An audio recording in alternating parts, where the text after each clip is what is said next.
Chez les oiseaux, on a déjà vu les passereaux en général et les mésanges en particulier. Voyons aujourd'hui une autre famille de passereaux, les corvidés. Vous savez, c'est tout ce qui est corbeau.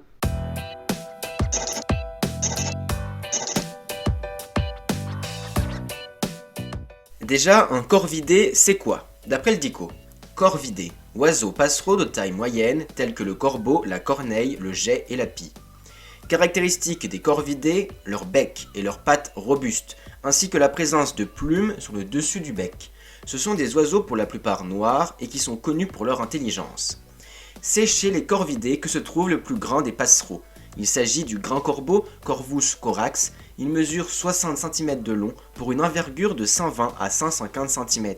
Il peut atteindre les 2 kg. Son plumage est noir uni, son bec puissant et noir. Le grand corbeau est présent dans quasi tout l'hémisphère nord. Il vit facilement une vingtaine d'années en liberté et même jusqu'à 70 ans en captivité. Il est considéré comme espèce nuisible, principalement à cause de son régime omnivore, se nourrissant de charognes, de petits animaux ou même de déchets alimentaires. Il est très présent dans la culture. Les corbeaux d'Odin, corbeau créateur du monde, corbeau de la tour de Londres, le corbeau et le renard, les oiseaux d'Hitchcock, cornèbres et corbos. Le corbeau est rattaché à la mort. C'est un oiseau de mauvais augure. Voyons d'autres corvidés visibles en France. La corneille noire, Corvus coroné, ressemble au corbeau mais en plus petit, 40-50 cm de long pour une envergure d'à peine 1 mètre. Très présent en France, c'est l'un des oiseaux les plus visibles, bien plus que le grand corbeau. Son plumage est noir, son front fuyant et son bec puissant sombre. Elle est aussi considérée comme espèce nuisible. Le corbeau freux, Corvus frugilegus, mesure 40-50 cm de long pour une envergure de 80 cm à 1 mètre, de même proportion que la corneille noire. Il s'en distingue par son bec clair, sa peau grise nue à la base du bec et son front abrupt. Le chouca des tours, Corvus monedula, est plus petit, une trentaine de centimètres de long pour une envergure de 70 cm. Son bec est court, son plumage plutôt gris. Il est plus présent en ville que les autres, nichant dans les cavités des bâtiments. Voilà pour les 4 principaux corvidés du genre Corvus ou corbeau au sens large. Mais la famille des corvidés, c'est aussi 2 autres oiseaux particulièrement présents en France.